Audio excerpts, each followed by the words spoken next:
Welcome to Shea's Pretty Skinny, and we're doing everything except keeping it cute. And today it's going to be about the word queen.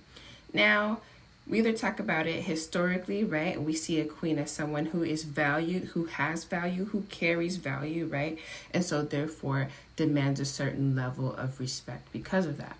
But if we're talking about being a queen in actuality, right, historically, or talking about it symbolically, then it's not exactly the same thing, right? However, let's take a look at these two differences today, all right? Because becoming a queen, historically, it involved a couple of things, right? Birthright, by marriage, and sometimes some unexpected circumstances if you've seen those depictions in the movies, right? So a couple of those key things, if we talk about birthright, then a bunch of queens like Queen Elizabeth II, they were born into royal families, right? So Queen Elizabeth became queen because she was the oldest or the eldest daughter of King George VI. So when he passed away in 1952, then she became heir or ascended to the throne, right?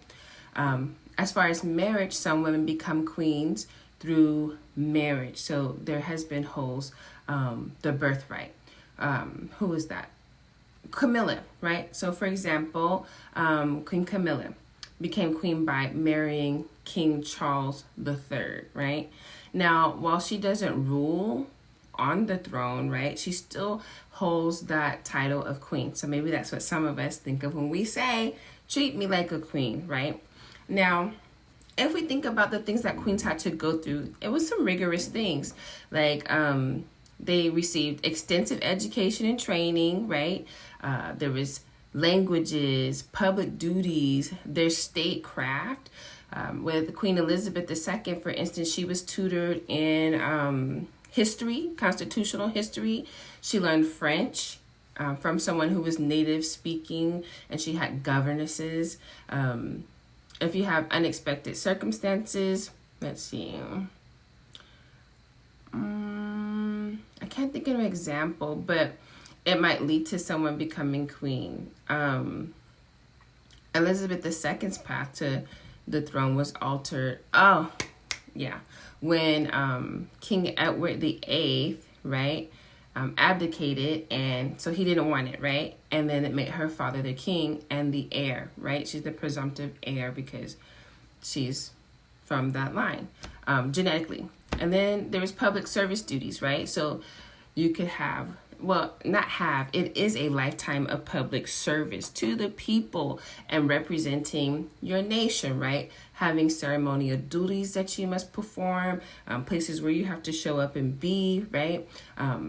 Basically, a queen would dedicate her life to her particular role, and that way becoming a symbol of stability and continuity, right? So metaphorically or symbolically, we don't see those things the same, right? We may embody the qualities of leadership and what it means to be strong in that area and to have grace as a queen, right? So when we talk about being a queen, symbolically or metaphorically, we talk about confidence, right? Because a queen believes that her abilities are important, and she carries herself in a way that is assertive and sure, right? There's no validation that's being sought from others. She definitely knows her worth. And then we talk about having grace, right? So a queen is going to handle challenges and setbacks with some composure, right? Demonstrating some type of patience, kindness, having some type of poise when adversity is presented to her, right? Wisdom, knowledge, right? A queen is knowledgeable and uses life experiences to make sound decisions, or at least what has been shared around them, right? They learn from their mistakes, and they're sometimes in a position to offer guidance to other individuals, something of quality, something that can be useful, right? There's empathy. So even though a queen might be strong and may have compassion and be caring, a queen also understands the struggles of other individuals, and they're not afraid to offer support when that support is needed, right? So there's this air of not HEIR, but leadership, right? An opportunity to inspire others through actions and integrity that are actually being lived, right? So that means leading by example rather than trying to dominate people or control people, right? Persuade people, manipulate people. And experiences bring about resilience. A queen is unshakable, okay? And bouncing back from difficulties and able to stay on goals despite those difficulties, right? It's about jumping over those hurdles, going through those hurdles, right? We talk about integrity, which means being honest, having strong moral principles. Those are central to a queen's character, right? They act in fairness, and they try to give justice in all situations. We're human, we fall short, but they respect others just like they respect themselves with healthy boundaries. They don't have to demand it. It's something that an example is presented as far as respect, right? So those are traits that reflect a sense of inner strength, self-actualization, and a deep understanding of who you are in the world, whether that's going to be personal or professional, right? What you're going to be giving off to the world. So that's why I always say, I wish you the time and opportunity to become the person that you want to see in the world. Because a lot of times we do push this narrative that you have to be in this certain position, but you could be a leader in the position where you are, even if you're not holding the title of queen, right? But let's just say that's what you demand. If you are demanding queen treatment, then you have to display actions that say the same. What do they say about people? Someone who has respect from other individuals, they don't go around demanding it or telling people you must respect me, right? When they walk into a room, that respect is given to them. Why? It's because how they have handled people. It's because of their aura and their essence, right? So when I used to work with some kids, and it would just be a situation where, if one person's not on the program, but they have the respect of the other kids, whether the kids fear them, okay, or whether they respect them because, they treated them nicely and they could have been mean to them, that person is the leader of the group, right? Even though I may be the adult, the authority in the room, I may not have the respect of everyone in the room because maybe I don't know them very well, right? But I can always look to my group of kids and figure out who has the respect. Again, either it's by fear because people are afraid of what they're going to do, or it's because they've been kind to them, right? And so I always encourage that person. Now, I usually work with males, it was an all-male facility, all-male group home. And so I would come with this thing like, hey, be a good king. A good king is going to make sure that the rules are laid out and they're clear and everybody follows the rule. A good king is fair, right? A good king makes sure everybody eats, right? They don't need to be your best friend. So not just your group of friends. You have authority, you have influence, and you can use that for bad things or you can use that for good things, right? And the more that they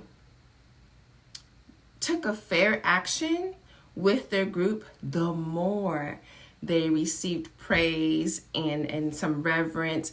And a lot of times, like I said, people want to be seen, right?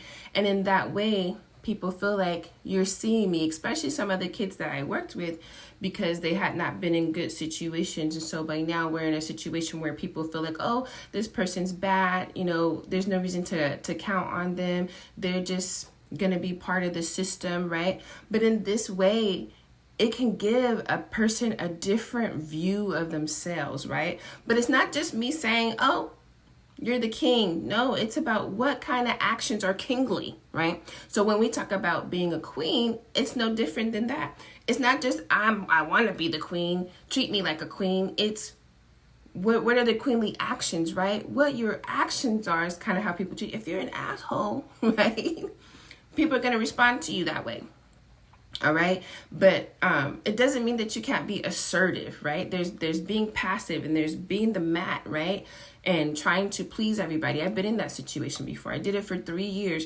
It didn't bring anything different. It just brought more stomping, deception, it brought more of what I was trying to avoid. So like they say, you can't please everybody all the time. You just can't. And you won't. But know when to be assertive. And that's what boundaries are about. But when we ask for queen treatment, or when we want to be referred to as a queen, are we talking symbolically, or are we talking about historically?